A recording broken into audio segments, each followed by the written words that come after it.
ವಿಶೇಷವಾಗಿ ದೂರುದಾರನ ಬಂಧನ ಆಗಿದೆ. ಯಾಕಂದರೆ ಸ್ನೇಹಮಯಿ ಕೃಷ್ಣ ಈಗಾಗಲೇ ದೂರುದಾರನಾಗಿಯೇ ಕಾಣಿಸ್ಕೊಳ್ತಾ ಇರುವಂತಹ ವ್ಯಕ್ತಿ. ಅನೇಕರ ವಿರುದ್ಧ ದೂರುಗಳನ್ನು ಕೊಟ್ಟಿದ್ದಾರೆ. ITED ಕಚೇರಿಗಳಿಗೆ ಹೋಗಿದ್ದಾರೆ, ಲೋಕಾಯುಕ್ತ ಕಚೇರಿಗೆ ಹೋಗಿದ್ದಾರೆ, ಲೋಕಾಯುಕ್ತ ವಿಶೇಷ ಕೋರ್ಟ್ಗೆ ಹೋಗಿದ್ದಾರೆ, ಜನಪ್ರತಿನಿಧಿಗಳ ಕೋರ್ಟ್ನಲ್ಲಿ ಕೇಸ್ಗಳನ್ನು ನಡೆಸ್ತಾ ಇದ್ದಾರೆ, ಹೈಕೋರ್ಟ್ನಲ್ಲಿ ಕೇಸ್ಗಳನ್ನು ನಡೆಸ್ತಾ ಇದ್ದಾರೆ. ಇವೆಲ್ಲವೂ ಕೂಡ ನಡೆಸ್ತಾ ಇರುವಂತಹ ಸ್ನೇಹಮಯಿ ಕೃಷ್ಣ ವಿರುದ್ಧ ಇವತ್ತೊಂದು ದೂರು ಬಂದಿತ್ತು. ಆ ದೂರು ಬರ್ತಾ ಇದ್ದಂತೆ ಅವ್ರನ್ನ ಅರೆಸ್ಟ್ ಮಾಡಲಾಗಿದೆ. ಯಾವ ಕಾರಣಕ್ಕಾಗಿ ವರದಿಯನ್ನು ತೋರಿಸ್ತೀವಿ. ಶಾಲಿನಿ ರಜನೀಶ್ ಅವರು ನಟೇಶ್ ಅವರಿಂದ ಲಂಚ ತಗೊಂಡು ಬರ್ತೀನಿ ಅಂತ ನಾವು CCB ಅವರು ಅಂತ ಹೇಳ್ಬಿಟ್ಟು ಕಾರಲ್ಲಿ ಬಂದು ಕೂರಿಸ್ಕೊಂಡು ಕರ್ಕೊಂಡು ಹೋಗಿದ್ದಾರೆ. CCB ರಿಂದ ವಾರೆಂಟ್ ಇದೆ ಅಂದ್ಬಿಟ್ಟು ಮನೆ ಸರ್ಚ್ ಮಾಡ್ತಿದ್ದಾರೆ. ಏನು ಇನ್ಫಾರ್ಮೇಶನ್ ಏನು ಕೊಡಲಿಲ್ಲ ಕಂಪ್ಲೀಟ್ ಆಗಿ. ಏನಕ್ಕೆ ದಬ್ಬಾಳಿಕೆ ಮಾಡ್ತಿದ್ದಾರೆ ಅನ್ನೋದು ಗೊತ್ತಿಲ್ಲ. ಗಾಂಧೀಜಿ ಆದರ್ಶಗಳನ್ನು ಇಟ್ಕೊಂಡು ಹೋರಾಟ ಮಾಡ್ತಾ ಇದ್ದಾರೆ. ಇದು ದುರಾಡಳಿತದ ಪರಮಾವಧಿ. ಮೂಡಾ ವಿಚಾರದಂತೆ ಸಿಎಂ ಸಿದ್ದರಾಮಯ್ಯ ವಿರುದ್ಧವೇ ದೂರುದಾರ. ಲೋಕಾಯುಕ್ತ ಇಡಿ ಕಚೇರಿಗಳಿಗೆ ಹೋಗಿ ಪುಟಗಟ್ಟಲೆ ದಾಖಲೆ ಕೊಟ್ಟಿದ್ದ ಹೋರಾಟಗಾರ. ಕೋರ್ಟ್ಗಳ ಮೆಟ್ಟಿಲೇರಿ ತಾನು ಸಲ್ಲಿಸಿದ ಫಿರ್ಯಾದಿಯನ್ನು ತಾತ್ವಿಕ ಅಂತ್ಯಕ್ಕೆ ಕೊಂಡೊಯ್ಯಲು ಪ್ರಯತ್ನಿಸುವ ಛಲಗಾರ. ಇಷ್ಟೆಲ್ಲ ಆಗಿರುವ ಸ್ನೇಹಮಯಿ ಕೃಷ್ಣ ಅವರನ್ನು ಇವತ್ತು ಬೆಂಗಳೂರಿನ CCB ಪೊಲೀಸರು ಬಂಧಿಸಿದ್ದಾರೆ. ಮೈಸೂರು ನಗರಾಭಿವೃದ್ಧಿ ಪ್ರಾಧಿಕಾರದ ಮಾಜಿ ಆಯುಕ್ತ DB ನಟೇಶ್ ನೀಡಿದ್ದ ದೂರಿನ ಮೇರೆಗೆ CCB ಪೊಲೀಸರು ಅರೆಸ್ಟ್ ಮಾಡಿದ್ದಾರೆ. ಬೆಂಗಳೂರಿನ ಶಾಂತಿನಗರದ ಕಚೇರಿಗೆ ಕರೆತಂದು ವಿಚಾರಣೆ ಮಾಡಲಾಗಿದೆ. ಪೊಲೀಸರು ಸ್ನೇಹಮಯಿ ಕೃಷ್ಣರನ್ನು ಅರೆಸ್ಟ್ ಮಾಡುತ್ತಿದ್ದಂತೆ ಅವರ ಪುತ್ರ ವಿವೇಕ್ ಸರ್ಕಾರದ ವಿರುದ್ಧ ತೀವ್ರ ಆಕ್ರೋಶ ಹೊರಹಾಕಿದ್ರು. ಮನೆ ಹತ್ರ ಹೋಗಿ CCB ಅವರು ಅಂತ ಹೇಳಿ ವಾರೆಂಟ್ ಇಟ್ಕೊಂಡು ಮನೆಯೆಲ್ಲ ಹುಡುಕ್ತಿದ್ದಾರೆ. ಇಲ್ಲಿ ಬಂದು ಪೂರ್ತಿ ಮಾಹಿತಿ ಏನು ಮಾಹಿತಿನೂ ಕೊಡ್ಲಿಲ್ಲ. ಏನಕ್ಕೆ ಕರ್ಕೊಂಡು ಹೋಗ್ತಿದ್ದಾರೆ ಏನು ಅಂತ. ಕಾರಲ್ಲಿ ಕೂರ್ಸ್ಕೊಂಡು ಕರ್ಕೊಂಡು ಹೋಗಿದ್ದಾರೆ. ಏನಕ್ಕೆ ಈ ದಬ್ಬಾಳಿಕೆ ಮಾಡ್ತಿದ್ದಾರೆ ಅನ್ನೋದು ಗೊತ್ತಿಲ್ಲ. ಸರ್ ನಾನು ನೋಡಿದ್ದೀನಿ ಅಲ್ಲಿರೋದು ತುಂಬಾ ಜನ ನೋಡಿದ್ದಾರೆ ಸರ್. ನಾನು ಸ್ವಲ್ಪ ದೂರ ಇದ್ದೆ. ನಾನು ಬರೋ ಅಷ್ಟೊತ್ತಿಗೆ ಕಾರಲ್ಲಿ ಕೂರ್ಸ್ಕೊಂಡು ಕರ್ಕೊಂಡು ಹೋಗಿದ್ದಾರೆ. ಅಲ್ಲಿದ್ದವರು ಕಾರಲ್ಲಿ ಕೂರ್ಸ್ಕೊಂಡು ಆ ಕಾರಲ್ಲಿ ಕರ್ಕೊಂಡು ಹೋದ್ರು ಅಂತ ಹೇಳಿದ್ರು. ಇನೋವಾ ಕಾರಲ್ಲಿ ಕೂರ್ಸ್ಕೊಂಡು ಕರ್ಕೊಂಡು ಹೋಗಿದ್ದಾರೆ ಸರ್. ನಮ್ಗೆ ಪರಿಚಯಿಸದಿಂದ ಬಂದಿದ್ದು ಇನ್ಫಾರ್ಮೇಶನ್ ಪ್ರಕಾರ ಎಲ್ಲೋ ಅಜ್ಞಾತ ಸ್ಥಳಕ್ಕೆ ಕರ್ಕೊಂಡು ಹೋಗಿದ್ದಾರೆ ಅಂತ ಹೇಳ್ತಿದ್ದಾರೆ. ಅವ್ರ ಜೀವಕ್ಕೆ ಸ್ವಲ್ಪ ಪ್ರಾಬ್ಲಮ್ ಇದೆ. ಏನಾದ್ರೂ ಆದ್ರೆ ಈ ಸರ್ಕಾರನೇ ಕಾರಣ ಸರ್. ಅವ್ರ ಜೀವಕ್ಕೆ ಏನಾದ್ರು ಪ್ರಾಬ್ಲಮ್ ಆದ್ರೆ ಸರ್ಕಾರ ಅದು ನಕಲಿನ ನಿಜಾನ ಅನ್ನೋದನ್ನ ತನಿಖೆ ಮಾಡಿದ್ರೆ ಗೊತ್ತಾಗುತ್ತೆ. ನಾವು ತನಿಖೆ ಮಾಡಿ ಅಂತಾನೆ ಕೊಟ್ಟಿರೋದು ಅವ್ರಿಗೆ. ನಾವು ಕೊಟ್ಟಿರೋ ಕಂಪ್ಲೇಂಟ್ ತನಿಖೆ ಮಾಡಲ್ಲ. ಅವ್ರು ಯಾರೋ ಇನ್ನೊಬ್ರು ಕಂಪ್ಲೇಂಟ್ ಕೊಟ್ಟ ತಕ್ಷಣ ಅರೆಸ್ಟ್ ಮಾಡ್ತೀನಿ ಅಂತ ಈಗ ತಕ್ಷಣ ಅರೆಸ್ಟ್ ಮಾಡಿದ್ದಾರೆ. ಯಾರನ್ನ ತಡೆಯಕ್ಕೆ ಏನ್ ನಾವು ಮಾಡ್ತಿರೋ ಕೆಲಸನ ತಡೆಯಕ್ಕೋಸ್ಕರ ಇದನ್ನ ಮಾಡ್ತಿದ್ದಾರೆ ಸರ್. ಸ್ನೇಹಮಯಿ ಕೃಷ್ಣ ಅರೆಸ್ಟ್ ಬಗ್ಗೆ CCB DCP ಸ್ಪಷ್ಟನೆ ಕೊಟ್ಟಿದ್ದಾರೆ. ನಟೇಶ್ ಎಂಬುವವರು ಕೊಟ್ಟ ದೂರಿನ ಮೇಲೆ ಅರೆಸ್ಟ್ ಮಾಡಿ ತನಿಖೆ ಮಾಡಲಾಗ್ತಾಗಿದೆ. ನಟೇಶ್ ಅವರ ಫೇಸ್ಬುಕ್ನಿಂದ ಫೋಟೋ ತೆಗೆದುಕೊಂಡು ಸ್ನೇಹಮಯಿ ಕೃಷ್ಣ ಅವರು ಧ್ವನಿ ಮತ್ತು ಫೋಟೋಗಳನ್ನ ಹಾಕಿರುತ್ತಾರೆ. ವಿಚಾರಣೆ ನಡೆಸಲಾಗ್ತಿದೆ. ನಂತರ ಅವರನ್ನು ಕೋರ್ಟ್ಗೆ ಹಾಜರುಪಡಿಸುತ್ತೇವೆ ಎಂದರು. ಈ ಆಡಿಯೋ ಕ್ಲಿಪ್ ಬಗ್ಗೆ ಮತ್ತೆ ಡಾಕ್ಯುಮೆಂಟ್ಸ್ ಸೃಷ್ಟಿ ಮಾಡಿದ್ದಾರೆ ಅಂತ ಏನು ಕಂಪ್ಲೇಂಟಲ್ಲಿ ನೋಂದಣಿ ಮಾಡ್ಕೊಂಡಿರ್ತೀವಿ. ಅದ್ರ ಬಗ್ಗೆ ಶೋಧ ಮಾಡೋದಕ್ಕೆ ಸಲುವಾಗಿ ನಾವು ನ್ಯಾಯಾಲಯದಲ್ಲಿ ಒಂದು ಸರ್ಚ್ ವಾರೆಂಟ್ ತಗೊಂಡ್ಬಿಟ್ಟು ಇವತ್ತು ನಮ್ಮ 3 ತುಕಡಿಗಳು ಒಂದು ಮೈಸೂರಲ್ಲಿ ಹೋಗಿ ಸರ್ಚ್ ವಾರೆಂಟ್ ಮೇರೆಗೆ ದಾಖಲಾತಿ ಪರಿಶೀಲನೆ ಮಾಡೋದಕ್ಕೆ ಹೋಗಿರ್ತೀವಿ. ಹಾಗೂ ಸ್ನೇಹಮಯಿ ಕೃಷ್ಣ ಅವ್ರಿಗೆ ಕೂಡ ಒಂದು ನೋಟಿಸ್ ಜಾರಿ ಮಾಡಿ ಅವ್ರಿಗೆ ಠಾಣೆಗೆ ಕರೆಸ್ಕೊಂಡು ಅವರನ್ನು ಎನ್ಕ್ವೈರಿ ಸಲುವಾಗಿ ನಾವು ಹೀಗೆ ಸದ್ಯ ಕರೆಸ್ಕೊಂಡಿದ್ದೀವಿ. ಸದ್ಯ ಮುಂದೆ ತನಿಖೆ ಮುಂದುವರಿತಾ ಇದೆ. ಇಷ್ಟಕ್ಕೂ ಬುಧವಾರ ಮತ್ತು ಗುರುವಾರ ಸ್ನೇಹಮಯಿ ಕೃಷ್ಣ ಮೈಸೂರಿನ ಮೂಡಾದ ಮಾಜಿ ಕಮಿಷನರ್ DB ನಟೇಶ್ ಹಾಗೂ ರಾಜ್ಯ ಸರ್ಕಾರದ ಮುಖ್ಯ ಕಾರ್ಯದರ್ಶಿ ಶಾಲಿನಿ ರಜನೀಶ್ ವಿರುದ್ಧ ಗಂಭೀರ ಆರೋಪ ಮಾಡಿದ್ರು.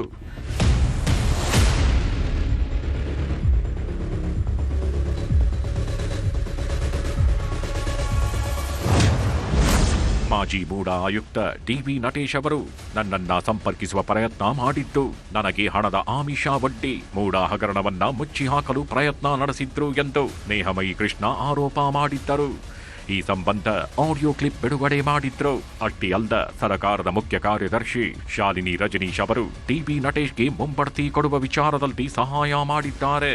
ಮುಂಬಡ್ತಿಗಾಗಿ ಶಾಲಿನಿ ರಜನೀಶ್ ಅವರಿಗೆ DB ನಟೇಶ್ ಹಣ ನೀಡಿದ್ದಾರೆ ಎಂದು ಸ್ನೇಹಮಯಿ ಕೃಷ್ಣ ಗಂಭೀರ ಆರೋಪ ಮಾಡಿದ್ದರು. ಇದಕ್ಕೆ ಬೇಕಾದ ದಾಖಲೆಗಳು ನನ್ನ ಬಳಿ ಇವೆ ಎಂದು ಹೇಳುತ್ತಲೇ ಕಾರೊಂದರ ಫೋಟೋ ಕೂಡ ಬಿಡುಗಡೆ ಮಾಡಿದ್ರು.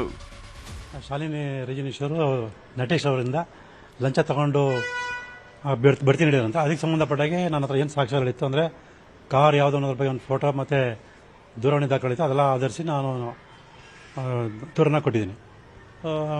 ಅದನ್ನು ಇವತ್ತು ಬಿಡುಗಡೆ ಮಾಡಿದ್ದೀರಿ. ನಿಖಿಲ್ ಮತ್ತು ಜಶವಂತ್ ಯಾರು ಅಂತ ಹೇಳಿದ್ರೆ, ಏನು ನಟೇಶ್ ಅವರು ಮೈಸೂರಲ್ಲಿ ಬೆನಾಮಿ ವ್ಯವಹಾರ ಮಾಡ್ತಾಯಿದ್ದಾರೆ ಅದರಲ್ಲಿ ಅವ್ರು ಪಾಲ್ದಾರರು. ಸೊ ಅವರೆಲ್ಲ ಸೇರಿಕೊಂಡು ಇಲ್ಲಿ ಮೈಸೂರಲ್ಲಿ ಒಂದು ದೊಡ್ಡ ಮಟ್ಟದ ಒಂದು ಕೋಟ್ಯಾಂತರ ರೂಪಾಯಿಗಳ ಅವ್ಯವಹಾರನ ಮಾಡ್ತಾಯಿದ್ದಾರೆ. ಅದು ಕಾರು ಬೆಂಗಳೂರಿನ ಬಂದಿದೆ ಅಂತೇಳಿ ಅನುಮಾನ ಇದೆ, ಅದರ ಸ್ಪಷ್ಟತೆ ಇಲ್ಲ. ಅದರಲ್ಲಿ ಸುಮಾರು 9 ಕೋಟಿಯಿಂದ ಹೆಚ್ಚು ರೂಪಾಯಿ 5 ಬ್ಯಾಗ್ಗಳಲ್ಲಿ ಬಂದಿದೆ. 4 ಬ್ಯಾಗನ್ನು ಹೆಬ್ಬಾಳಲ್ಲಿ ನಿಖಿಲ್ ಅನ್ನೋ ವ್ಯಕ್ತಿ ಈಸ್ಕೊಂಡಿದ್ದಾರೆ, ಮತ್ತು 1 ಬ್ಯಾಗು ಇವ್ರ ಮನೆಗೆ ಜಶವಂತರ ಮನೆಗೆ ಬಂದಿದೆ ಅಂತೇಳಿ ಮಾಹಿತಿ ಇದೆ. ಸರ್, ಜಶವಂತ್ ಮನೆಗೆ ಬಂದಂಥ ಹಣದಲ್ಲಿ ಶ್ರೀಮತಿ ಶಾಲಿನಿ ರೆಜಿಡೆನ್ಸಿಗೆ ದುಡ್ಡು ಕೊಟ್ಟಿದ್ದಾರೆ ಅಂತೇಳಿ.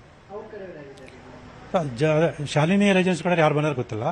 ಸೊ ಜಶವಂತ್ ಮನೆಗೆ ಹಣ ಹೋದ ನಂತರ ಸೊ ಶಾಲಿನಿ ರೆಜಿಡೆನ್ಸಿ ಕಡೆ ಬಂದು ಹಣ ಪಡ್ಕೊಂಡಿದ್ದಾರೆ ಅಂತೇಳಿ ಮಾಹಿತಿ ಇದೆ. ಅದು ಗೊತ್ತಿಲ್ಲ, ಅದು ನೋಡಬೇಕು. ಅದಕ್ಕೆ ಈ ಕಾರ್ ಎಲ್ಲೆಲ್ಲಿ ಓಡಾಡಿದೆ ಮತ್ತು ಅಲ್ಲಿರ್ತಕ್ಕಂಥ CC ಕ್ಯಾಮರಾನ ಪರಿಶೀಲನೆ ಮಾಡಿ ಸೊ ಅದ್ರ ಬಗ್ಗೆ ಸತ್ಯಾಸತ್ಯವನ್ನು ತಿಳ್ಕೊಳ್ಳಿ ಅಂತೇಳಿ ನಾನು ಮನವಿ ಮಾಡ್ಕೊಂಡಿದ್ದೆ. ಸರ್, ಈಗ ಅದು ತನಿಖಾಧಿಕಾರಿಗಳಿಗೆ ನಾನು ಅರ್ಜಿಯನ್ನು ಕೊಟ್ಟಿದ್ದೀನಿ. ಅವರು ತನಿಖೆ ಮಾಡೋದ್ರ ಬಗ್ಗೆ ಭರವಸೆ ಕೊಟ್ಟಿದ್ದಾರೆ. ಮತ್ತು ನಾನು ಶಾಲಿನಿ ರೆಜಿಡೆನ್ಸಿಗೆ ಒಂದು ಸ್ಪಷ್ಟೀಕರಣ ಕೇಳಿ ಪತ್ರ ಬರೆದಿದ್ದೀನಿ. ಅವರು 7 ದಿವಸ ಉತ್ತರ ಕೊಡಬೇಕು. ಕೊಡಲಿಲ್ಲ ಅಂತಂದರೆ ಇದೆಲ್ಲ ಆಧರಿಸಿ ಮಾನ್ಯ ನ್ಯಾಯಾಲಯಕ್ಕೆ ದೂರನ್ನು ಸಲ್ಲಿಸ್ತೀನಿ. ಆದರೆ ಏಕಾಏಕಿ ತಮ್ಮ ವಿರುದ್ಧ ಇಂಥದ್ದೊಂದು ಗಂಭೀರ ಆರೋಪ ಬರುತ್ತಿದ್ದಂತೆ ರಾಜ್ಯದ ಮುಖ್ಯ ಕಾರ್ಯದರ್ಶಿ ಶಾಲಿನಿ ರಜನೀಶ್ ಸ್ಪಷ್ಟನೆ ನೀಡಿದ್ರು. ಸ್ನೇಹಮಯಿ ಕೃಷ್ಣ ಆರೋಪದಲ್ಲಿ ಹುರುಳಿಲ್ಲ, ಕ್ಷುಲ್ಲಕ ಆರೋಪಗಳಾಗಿವೆ. ಇಂತಹ ಆಧಾರರಹಿತ ಆರೋಪಗಳ ವಿರುದ್ಧ ಸೂಕ್ತ ಕ್ರಮ ಕೈಗೊಳ್ಳಲಾಗುವುದು ಅಂತ ಶಾಲಿನಿ ರಜನೀಶ್ ಹೇಳಿದ್ರು. ಆದರೆ ಇಂದು ಬೆಳಗ್ಗೆ ಸ್ನೇಹಮಯಿ ಕೃಷ್ಣ ವಿರುದ್ಧ ಬೆಂಗಳೂರು ಪೊಲೀಸ್ ಕಮಿಷನರ್ ಸೀಮಂತ್ ಕುಮಾರ್ಗೆ ಡಿಬಿ ನಟೇಶ್ ದೂರು ನೀಡಿದ್ದರು. ದೂರು ಬರುತ್ತಿದ್ದಂತೆ ಸೂಕ್ತ ಪರಿಶೀಲನೆ ನಡೆಸಲು ಸಿಸಿಬಿಗೆ ಹಸ್ತಾಂತರಿಸಿದ್ದರು ಪೊಲೀಸ್ ಕಮಿಷನರ್ ಸೀಮಂತ್ ಕುಮಾರ್ ಸಿಂಗ್. ಅಲ್ಲದೆ ಇದೇ ದೂರನ್ನ ಆಧರಿಸಿ ಎಫ್ಐಆರ್ ಹಾಕಿದ್ದ ಸಿಸಿಬಿ ಪೊಲೀಸರು ನೋಟಿಸ್ ಜಾರಿ ಮಾಡಿ ಜನಪ್ರತಿನಿಧಿಗಳ ಕೋರ್ಟ್ ಬಳಿ ಅರೆಸ್ಟ್ ಮಾಡಿದ್ದಾರೆ. ಸಿಎಂ ಸಿದ್ದರಾಮಯ್ಯ ವಿರುದ್ಧದ ಕೇಸ್ ಸಂಬಂಧ ಸ್ನೇಹಮಯಿ ಕೃಷ್ಣ ಬೆಳಗ್ಗೆ ಜನಪ್ರತಿನಿಧಿಗಳ ಕೋರ್ಟ್ಗೆ ಬಂದಿದ್ರು. ಆದರೆ ಕೇಸ್ ಮಧ್ಯಾಹ್ನಕ್ಕೆ ಪಾಸ್ ಓವರ್ ಆಗಿತ್ತು. ಹೀಗಾಗಿ ಕಾರಿನಲ್ಲಿರೋ ದಾಖಲೆ ತರಲು ಸ್ನೇಹಮಯಿ ಕೃಷ್ಣ ಹೊರಗೆ ಬಂದಾಗ ಸಿಸಿಬಿ ಅಧಿಕಾರಿಗಳು ಅರೆಸ್ಟ್ ಮಾಡಿದ್ದಾರೆ. ಮೂಡ ಕೇಸಲ್ಲಿ ಬಿ ರಿಪೋರ್ಟ್ ಹಾಕಬೇಕು ಅನ್ನೋದಕ್ಕೋಸ್ಕರ ಮೊದಲು ಏನು ಮೂಡ ಕಮಿಷನರ್ ಆಗಿದ್ರು ನಟೇಶ್ ಅನ್ನೋರು, ಅವರು ಲಂಚ ಕೊಟ್ಟಿದ್ದಾರೆ ಅನ್ನೋ ವಿಚಾರ ಆಚೆ ತರ್ತಾರೆ. ಆ ಮೂಡ ಕಮಿಷನರು ನಮ್ಮ ತಂದೆಯವ್ರಿಗೆ ಡೈರೆಕ್ಟಾಗಿ ಸಿಕ್ಕಿ ಅವ್ರಿಗೆ ಸ್ವಲ್ಪ ಹಣದ ಆಮಿಷ ಹೊರಿಸಿ ಕೇಸ್ನ ಹೇಗಾದರೂ ಮುಚ್ಚಬೇಕು ಅನ್ನೋದು ಪ್ರಯತ್ನ ಪಡ್ತಿರ್ತಾರೆ. ಆ ಕಾರಣಕ್ಕೋಸ್ಕರ ಇನ್ನೊಬ್ಬರಿಗೆ ಕಾಲ್ ಮಾಡಿ ನಮ್ಮ ಅಪ್ಪನಿಗೆ ಪರಿಚಯ ಇರೋರಿಂದ ಅವ್ರನ್ನ ಸ್ನೇಹಮಯಿ ಕೃಷ್ಣವನ್ನ ನಮಗೆ ಪರಿಚಯ ಮಾಡಿಸಿ ನಾವು ಡೈರೆಕ್ಟಾಗಿ 1 to 1 ಮಾತಾಡಬೇಕು ಅಂತ ಹೇಳಿರ್ತಾರೆ. ಆ ರೆಕಾರ್ಡನ್ನು ನಮ್ಮಪ್ಪ ಆಚೆ ಬಿಟ್ಟಿರ್ತಾರೆ ಸರ್. ಅದ್ರ ಜೊತೆಗೆ ಇನ್ನೂ ರೆಕಾರ್ಡ್ಗಳಿದೆ. ನಮ್ಮಪ್ಪ ಇದನ್ನು ತನಿಖೆ ಮಾಡಿ ಈ ಥರ ಆಮಿಷ ಒಡ್ಡು ಈ ಕೇಸ್ನ ಮುಚ್ಚಕ್ಕೆ ಪ್ರಯತ್ನ ಪಡ್ತಿದ್ದಾರೆ ಅಂತ ನಮ್ಮಪ್ಪ ಕೋರ್ಟ್ಗೆ ಅಪ್ಲಿಕೇಶನ್ ಕೊಟ್ಟಿದ್ದಾರೆ, ಲೋಕಾಯುಕ್ತಕ್ಕೆ ಕಂಪ್ಲೇಂಟ್ ಕೊಟ್ಟಿದ್ದಾರೆ, ED ಅವ್ರಿಗೆ ಕಂಪ್ಲೇಂಟ್ ಕೊಟ್ಟಿದ್ದಾರೆ. ಇದೆಲ್ಲ ವಿಚಾರ ಆಚೆ ಬರುತ್ತೆ ಅನ್ನೋದಕ್ಕೋಸ್ಕರ ಇದನ್ನ ನಮ್ಮಪ್ಪನ ಈ ಕೇಸಿಂದ ಹಿಂದೆ ಸರಿಸೋಕ್ಕೋಸ್ಕರ ಇದೆಲ್ಲ ಪ್ರಯತ್ನ ಮಾಡ್ತಿದ್ದಾರೆ ಸರ್. ಮೈಸೂರಿನ ಮನೆ ಕಚೇರಿ ಮೇಲೆ ದಾಳಿ, ಕಂಪ್ಯೂಟರ್ ಡೇಟಾ ದಾಖಲೆಗಳ ಪರಿಶೀಲನೆ. ಬೆಂಗಳೂರಿನಲ್ಲಿ ಸ್ನೇಹಮಯಿ ಅರೆಸ್ಟ್ ಆಗುತ್ತಲೇ ಇನ್ನೊಂದು ಕಡೆ ಮೈಸೂರಿನಲ್ಲಿ ಸ್ನೇಹಮಯಿ ಕೃಷ್ಣ ಮನೆ ಪಕ್ಕದಲ್ಲೇ ಇರುವ ಕಚೇರಿಯಲ್ಲೂ ಸಿಸಿಬಿ ಶೋಧ ನಡೆಸಿದೆ. ಸ್ನೇಹಮಯಿ ಕೃಷ್ಣರನ್ನ ಕರೆದೊಯ್ದು ಪರಿಶೀಲನೆ ಮಾಡುವ ಸಾಧ್ಯತೆಗಳಿವೆ. ಕಚೇರಿಯಲ್ಲಿರುವ computer data, video editing, audio data ಸೇರಿದಂತೆ ಸ್ನೇಹಮಯಿ ಕೃಷ್ಣ ಈಗಾಗಲೇ ನಟೇಶ್ ವಿರುದ್ಧ ಮಾಡಿರುವ ಆರೋಪಗಳಿಗೆ ಸಂಬಂಧಿಸಿದಂತೆ ದಾಖಲೆಗಳ ಪರಿಶೀಲನೆ ನಡೆಸಲಾಗುತ್ತಿದೆ. ಸುಮಾರು ಮಹತ್ವದ ಕೆಲ ದಾಖಲೆಗಳನ್ನ ಈಗ ವಶಕ್ಕೆ ಪಡ್ಕೊಂಡಿರುವಂಥದ್ದು. ಈಗ ಪ್ರಮುಖವಾಗಿ ಮನೆಯಲ್ಲಿ ಕೆಲ ಹಾರ್ಡ್ ಡಿಸ್ಕ್ ಆಗಿರ್ಬೋದು, ಪೆನ್ ಡ್ರೈವ್ ಆಗಿರ್ಬೋದು, ಸಿಸ್ಟಮ್ನ ಹಾರ್ಡ್ ಡಿಸ್ಕ್ ಅನ್ನು ಕೂಡ ತೆಗೆದುಕೊಂಡಿರೋ ಬಗ್ಗೆ ಮಾಹಿತಿ ಸಿಕ್ಕಿದೆ. ಸದ್ಯ ಕಂಪ್ಲೀಟ್ ಈಗ ಇನ್ನೊಂದು ರೇಡ್ ನಡೀತಾ ಇತ್ತು, ಈಗ ಅದು ಕಂಪ್ಲೀಟ್ ಆಗಿದೆ. ಮತ್ತೆ ಸಂಪೂರ್ಣವಾಗಿ ಈಗ ಮುಗಿಸಿ ಕೆಲ ದಾಖಲೆಗಳನ್ನ ಈಗ ಅಧಿಕಾರಿಗಳು ಕೊಂಡೊಯ್ದಿರುವಂತದ್ದು. ಅದರಲ್ಲಿ ಹಾರ್ಡ್ ಡಿಸ್ಕ್ ಮತ್ತೆ ಕೆಲ ಪೆನ್ ಡ್ರೈವ್ಗಳನ್ನ ತೆಗೆದುಕೊಂಡಿರುವಂತ ಬಗ್ಗೆ ಕುಟುಂಬಸ್ಥರೇ ಹೇಳಿರುವಂತದ್ದು. ಮತ್ತೆ ಅವರ ಧರ್ಮಪತ್ನಿ ಮನೆಯಲ್ಲೇ ಇದ್ರು, ಅವರು ಸಹಿಯನ್ನ ಕೂಡ ಹಾಕಿದ್ದಾರೆ. ಮತ್ತೆ ಸುಮಾರು 3 ಗಂಟೆಗಳ ಕಾಲ ಈ ಒಂದು ಪರಿಶೀಲನೆ ಮಾಡಲಾಗಿತ್ತು, ತಲಾಶ್ ಮಾಡಾಗಿ ಮನೆಯಲ್ಲಿ ಶೋಧ ಕಾರ್ಯವನ್ನ ನಡೆಸಲಾಗಿತ್ತು. ಅದಕ್ಕೆ ಸಂಬಂಧಪಟ್ಟಂತೆ ಈ ಮುಡ ಆಗಿರಬಹುದು ಅಥವಾ ಮುಡಕ್ಕೆ ಸಂಬಂಧಪಟ್ಟಂತೆ ಆ ಕಚೇರಿಯಲ್ಲಿ ಕೆಲವು ದಾಖಲೆಗಳು ಕೂಡ ಸಿಕ್ಕಿದೆ ಅಂತ ಕೂಡ ಹೇಳಲಾಗ್ತಾ ಇದೆ. ಅದರಲ್ಲದೆ ಪ್ರಮುಖವಾಗಿ ಇತ್ತೀಚಿನ ದಿನಗಳಲ್ಲಿ ಅವರು ಮನೆಯಲ್ಲಿ ಕೆಲ 2-3 ಪೆನ್ ಡ್ರೈವ್ಗಳಿತ್ತು ಅಂತ ಕೂಡ ಹೇಳಲಾಗ್ತಾ ಇರುವಂತದ್ದು. ಈ ನಿಟ್ಟಿನಲ್ಲಿ ಅದೆಲ್ಲವನ್ನು ಕೂಡ ವಶಕ್ಕೆ ತೆಗೆದುಕೊಂಡಿದ್ದಾರೆ. ಅದು ಪಂಚರ್ ಮಾಡಲಾಗಿದೆ, ಮಾಜರ್ ಮಾಡಿಕೊಂಡು ಅದೆಲ್ಲವನ್ನು ಕೂಡ ಈಗ ವಶಕ್ಕೆ ಪಡ್ಕೊಂಡು ಈಗ ಅಧಿಕಾರಿಗಳು ತೆಗೆದುಕೊಂಡು ಹೋಗಿದ್ದಾರೆ. ಈ ಮಧ್ಯೆ ಸ್ನೇಹಮಯಿ ಕೃಷ್ಣ ಬಂಧನವನ್ನು ಬಿಜೆಪಿ ನಾಯಕರು ಖಂಡಿಸಿದ್ದಾರೆ. ಇದು ದುರಾಡಳಿತದ ನಿದರ್ಶನ, ಎಮರ್ಜೆನ್ಸಿ ಎಂದು ಪ್ರತಿಪಕ್ಷ ನಾಯಕ ಆರ್ ಅಶೋಕ್ ಆಕ್ರೋಶ ವ್ಯಕ್ತಪಡಿಸಿದ್ದಾರೆ. ಸತ್ಯಕ್ಕಾಗಿ ಹೋರಾಟ ಮಾಡಿದವರನ್ನು ಅರೆಸ್ಟ್ ಮಾಡೋದು ಎಷ್ಟು ಸರಿ ಎಂದು ಪ್ರಶ್ನಿಸಿದ್ದಾರೆ. ದುರಾಡಳಿತದ ಪರಮಾವಧಿ. ಹಿಂದೆ ಈ ದೇಶದ ಮೇಲೆ ಎಮರ್ಜೆನ್ಸಿ ತಂದು ದೇಶವನ್ನು ಹಾಳು ಮಾಡಿದಂಥ ಕಾಂಗ್ರೆಸ್ ಅವರು ಈಗ ಕರ್ನಾಟಕದಲ್ಲೂ ಒಂದು ರೀತಿ ಎಮರ್ಜೆನ್ಸಿ. ಕೋರ್ಟ್ ಆವರಣದಲ್ಲೇ ಯಾರು ಸತ್ಯಕ್ಕೋಸ್ಕರ ಹೋರಾಟ ಮಾಡ್ತಾಯಿದ್ರು, ನ್ಯಾಯಕ್ಕೋಸ್ಕರ ಹೋರಾಟ ಮಾಡ್ತಾಯಿದ್ರು. ನಾವು BJP ಕೂಡ ಬೆಂಗಳೂರಿಂದ ಮೈಸೂರವರೆಗೂ ಪಾದಯಾತ್ರೆಯನ್ನು ನಾವು ಮಾಡಿದ್ರಿ. ಅದಾದಮೇಲೆ ಸಾವಿರಾರು ಕೋಟಿ ಬೆಲೆ ಬಾಳ್ತಕ್ಕಂಥ 14 ಸೈಟ್ಗಳನ್ನು ಕೂಡ ವಾಪಸ್ ಸರ್ಕಾರಕ್ಕೆ ಬಂದಿದೆ. EDಯವರು ಕೂಡ ಸುಮಾರು 300 ಕೋಟಿಗೂ ಹೆಚ್ಚು ಹಣವನ್ನು ಸೀಸ್ ಮಾಡಿದ್ದಾರೆ. ಸಾವಿರಾರು ಸೈಟ್ಗಳನ್ನು ಸೀಸ್ ಮಾಡ್ತಾ ಇದ್ದಾರೆ. ಈಗ ಅಂದರೆ ಸರ್ಕಾರದ ಬೊಕ್ಕಸಕ್ಕೆ ಸಾವಿರಾರು ಕೋಟಿ ರೂಪಾಯಿ ವಾಪಸ್ ಬಂದಿದೆ. ಇದಕ್ಕೆ ಮೂಲ ಕಾರಣ ಅಂದರೆ ಸ್ನೇಹಮಯಿ ಕೃಷ್ಣ ಅವರು ಫಸ್ಟ್ ಕೇಸಲ್ಲಿ ದಾಖಲು ಮಾಡಿದ್ರು. ಅದಾದಮೇಲೆ ಈ ಘಟನೆಗಳೆಲ್ಲ ಆಗಿದೆ. ಅಂಥವ್ರನ್ನೇ ಯಾರು ಗಾಂಧೀಜಿಯ ಆದರ್ಶಗಳನ್ನು ಇಟ್ಕೊಂಡು ಹೋರಾಟ ಮಾಡ್ತಾ ಇದ್ದಾರೆ, ಆ ಗಾಂಧೀಜಿಯ ಆದರ್ಶಗಳ ವಿರುದ್ಧವಾಗಿ ಕಾಂಗ್ರೆಸ್ ಅವರು ಅವ್ರನ್ನ ಕೋರ್ಟ್ ಆವರಣದಲ್ಲಿ ಬಂಧಿಸಿರುವಂಥದ್ದು ಅಕ್ಷಮ್ಯ ಅಪರಾಧ. ನ್ಯಾಯದ ಒಂದು ಕತ್ತನ್ನು ಇಸ್ಕುವಂಥ ಕೆಲಸವನ್ನು ನೀವು ಮಾಡ್ತಾ ಇದ್ದೀರಾ. ಇನ್ನು ಸ್ನೇಹಮಯಿ ಅರೆಸ್ಟ್ ಬಗ್ಗೆ ಹಾಸನದಲ್ಲಿ ಮಾತಾಡಿರುವ ಡಾಕ್ಟರ್ ಯತೀಂದ್ರ ಸಿದ್ದರಾಮಯ್ಯ ಪೊಲೀಸರ ಕ್ರಮವನ್ನ ಸಮರ್ಥಿಸಿಕೊಂಡಿದ್ದಾರೆ. ಅಧಿಕಾರಿಗಳ ವಿರುದ್ಧ ಆಧಾರರಹಿತ ಆರೋಪ ಮಾಡಿದ್ರೆ ಅವರೇನು ಮಾಡೋಕ್ಕಾಗತ್ತೆ, ಅಧಿಕಾರಿಗಳ ತೇಜೋವಧೆ ಮಾಡಿದ್ರೆ ಖಂಡಿತವಾಗಿಯೂ ಶಿಕ್ಷೆ ಆಗಬೇಕು ಎಂದಿದ್ದಾರೆ.